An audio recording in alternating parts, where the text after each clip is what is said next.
नमस्कार, आप देख रहे हैं BSTV और मैं हूं आपके साथ विवेक पांडे। छत्तीसगढ़ के 25 साल का सफर, सत्ता के कई चेहरे, राजनीति के कई रंग।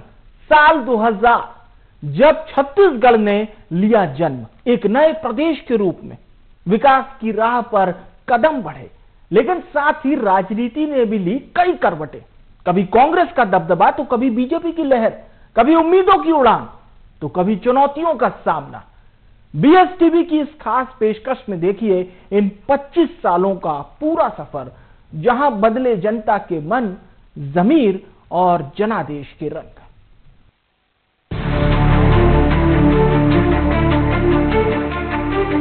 तारीख 1 नवंबर साल 2000, जब भारत के नक्शे पर उभरा एक नया राज्य छत्तीसगढ़। मध्य प्रदेश से अलग होकर यह प्रदेश बना तो जनता के दिलों में उम्मीद की लौ जली। अब हमारा भी भविष्य हमारा होगा।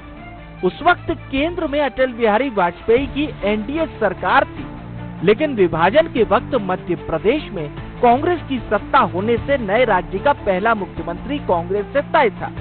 मुख्यमंत्री की दौड़ में दो बड़े नाम, अजीत जोगी और विद्याचरण शुक्ल। एक और अनुभवी विद्याचरण शुक्ल तो दूसरी ओर गांधी परिवार के करीबी IAS से नेता बने अजीत जोगी। आखिरकार कांग्रेस आलाकमान ने जोगी पर भरोसा जताया और छत्तीसगढ़ को मिला उसका पहला मुख्यमंत्री।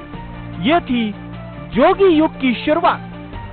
2003 का वो वक्त जब छत्तीसगढ़ के गठन के बाद छत्तीसगढ़ की जनता को पहली बार अपने मताधिकार को प्रयोग करने का मौका मिला, जिसका भरपूर प्रयोग भी छत्तीसगढ़ की जनता ने किया और भारतीय जनता पार्टी पर भरोसा जताया।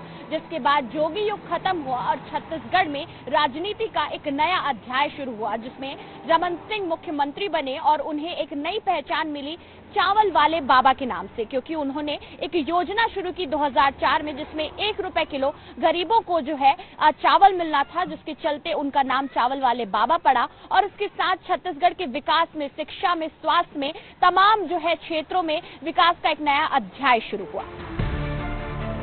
साल 2003 छत्तीसगढ़ की राजनीति में पहली बार सत्ता परिवर्तन का साल।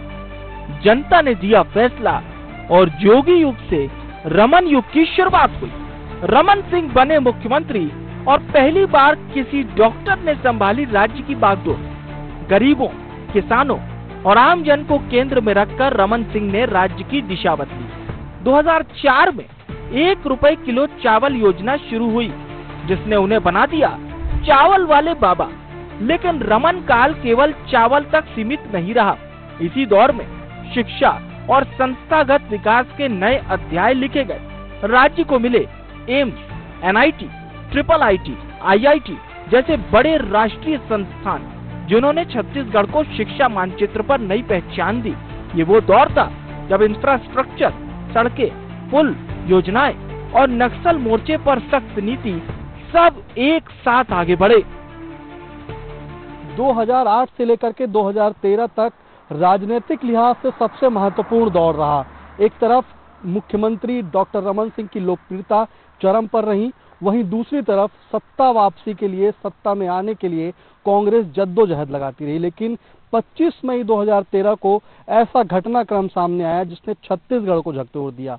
झीरम घाटी नक्सली हमले में कांग्रेस के 30 से ज्यादा नेता शहीद हो गए और कई घायल हो गए। इसमें सबसे बड़ी बात यह है कि ये जो पूरी घटना हुई थी, इसे छत्तीसगढ़ के इतिहास में काली स्याही के रूप में देखा गया। 2008 से 2013 छत्तीसगढ़ की सियासत का सबसे निर्णायक काल रहा। एक और रमन सिंह की लोकप्रियता शिखर पर थी, दूसरी ओर कांग्रेस सत्ता वापसी के लिए संघर्षरत। और तभी 25 मई 2013 बस्तर की झीरम घाटी में गोलियों का शोर गूंजा।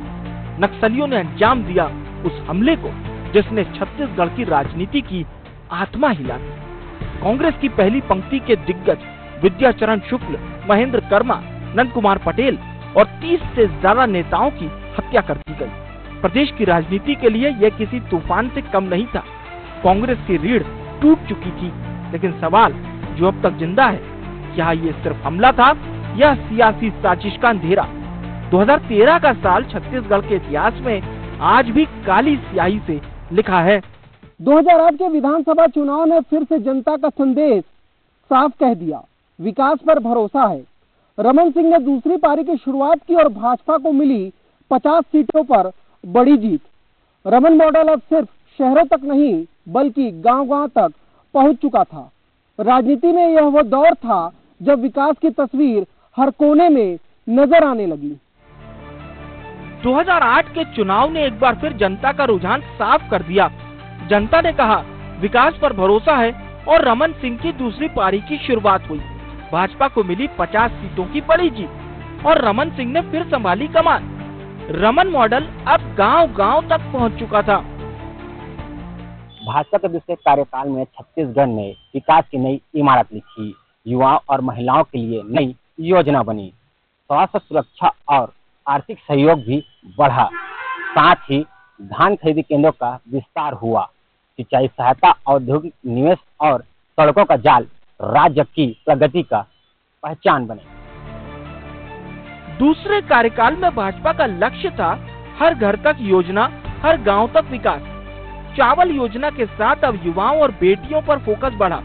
साइकिल वितरण योजना शुरू हुई, मुख्यमंत्री स्वास्थ्य बीमा योजना आई, धान खरीदी केंद्र बढ़े, सिंचाई पर सब्सिडी दी गई और महिला सशक्तिकरण के लिए स्व सहायता समूहों को आर्थिक मदद दी गई। इसी दौर में राज्य ने औद्योगिक निवेश और सड़क नेटवर्क पर भी नई उड़ान भरी।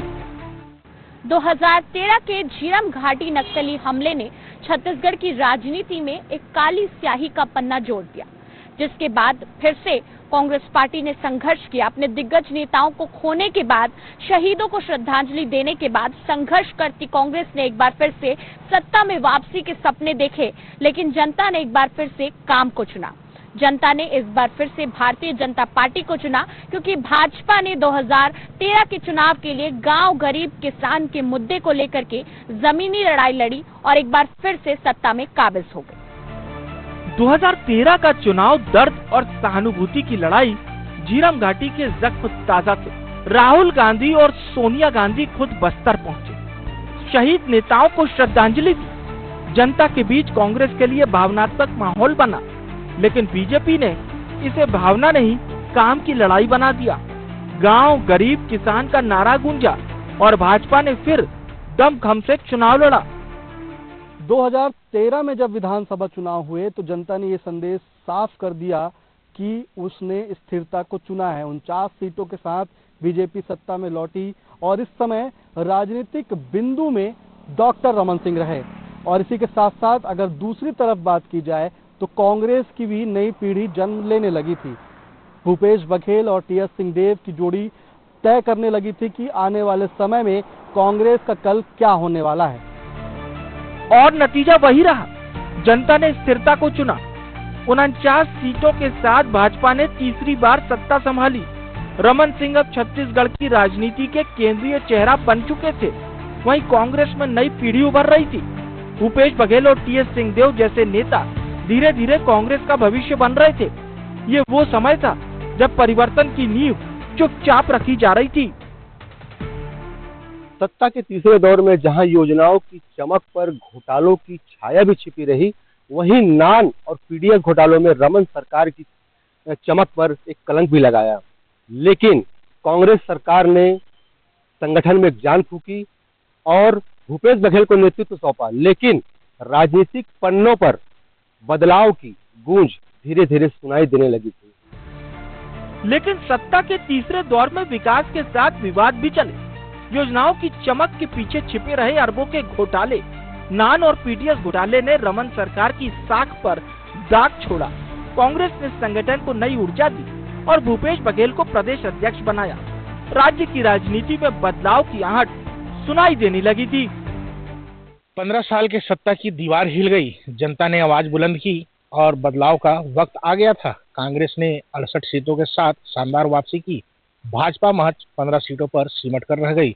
यह केवल चुनाव नहीं बल्कि जनता के भरोसे का लिखा गया नया अध्याय था। और साल 2018 छत्तीसगढ़ की राजनीति में बड़ा परिवर्तन आया। 15 साल पुरानी सत्ता हिल गई जब जनता ने अपना जनादेश सुनाया कि वक्त अब बदलाव का है। कांग्रेस ने 68 सीटों के साथ शानदार वापसी की और भाजपा 15 पर सिमट गई। यह केवल चुनाव नहीं बल्कि जनता के भरोसे का फैसला था। कांग्रेस की सफलता का मूल कारण था किसानों और युवाओं से किए गए वादे, कर्ज माफी, धान की सही कीमत और रोजगार की गारंटी। भूपेश बघेल और टीएस सिंहदेव ने जनता से जुड़कर विश्वास जीता, लेकिन सत्ता के भीतर 2.5 साल का समीकरण धीरे धीरे सवाल उठाने लगा। कांग्रेस की जीत की सबसे बड़ी वजह थी किसानों और युवाओं से किया वादा, कर्ज माफी, धान की उचित कीमत और रोजगार की गारंटी। भूपेश बघेल और टीएस सिंहदेव ने कांग्रेस को जनता से जोड़ा और अपनी जय वीरू वाली जोड़ी से जनता का दिल जीता। लेकिन सत्ता के भीतर 2.5 साल का फॉर्मूला धीरे धीरे सिर उठाने लगा। कांग्रेस की सत्ता आते ही मुख्यमंत्री की कुर्सी के लिए तनाव उभरता चला गया और मुख्यमंत्री की जिम्मेदारी भूपेश बघेल को सौंपी गई। यहाँ छत्तीसगढ़ के प्रमुख नेता टीएस सिंहदेव को स्वास्थ्य और पंचायत जैसे प्रमुख मंत्रालयों की जिम्मेदारी सौंपी गई, लेकिन यह भी जनता के गले नहीं उतरी और लगातार कांग्रेस में असमंजस और लड़ाई झगड़े की स्थिति हमेशा देखी जाने लगी। लेकिन कांग्रेस ने इसे संभालते हुए अंततः 6 महीने के लिए टीएस सिंहदेव को उप मुख्यमंत्री बनाया, लेकिन जनता ने इसे स्वीकार नहीं किया और देखा यह गया कि कांग्रेस को अपनी सत्ता से हाथ धोना पड़ा और उनकी सरकार चली गई। मुख्यमंत्री पद को लेकर बढ़ा तनाव। भूपेश बघेल बने मुख्यमंत्री, सिंहदेव को दिया गया उप मुख्यमंत्री पद और अहम मंत्रालय, लेकिन बयानबाजी और मतभेद बढ़ते गए। चुनाव से ठीक 6 महीने पहले सिंहदेव को उप मुख्यमंत्री बनाया गया और कांग्रेस अंदरूनी खींचतान में उलझी रही। साल 2023 था, एक बार फिर से प्रदेश में विधानसभा चुनाव होने वाले थे। सियासी मैदान रोमांचक मोड़ पे पहुंच गया था और जनता को तलाश थी साफ सुथरे व्यक्तित्व की। लेकिन इसी दौर में योजनाओं में गड़बड़ी और भ्रष्टाचार के मामले भी सामने आए। बीजेपी ने एक तरफ मोदी की गारंटी रखी, कांग्रेस ने तमाम वादे किए, लेकिन जनता ने ऐसा इतिहास रचा जो कि 25 साल के राजनीतिक अध्याय में एक नया किस्सा बनकर उभर गया। 2023 का चुनाव एक बार फिर रोमांच से भरा हुआ। कांग्रेस पर पीएससी घोटाले, भ्रष्टाचार और योजनाओं में धांधली के आरोप। वहीं बीजेपी लेकर आई मोदी की गारंटी, भरोसे के साथ जनता के बीच उतरी। जनादेश साफ था, भ्रष्टाचार के खिलाफ और नए नेतृत्व के पक्ष में। विष्णुदेव साय के रूप में छत्तीसगढ़ को मिला नया मुख्यमंत्री, सहज, सरल और अनुभवी चेहरा। और 25 साल पूरे कर चुका ये प्रदेश एक नए राजनीतिक अध्याय की ओर बढ़ चला है।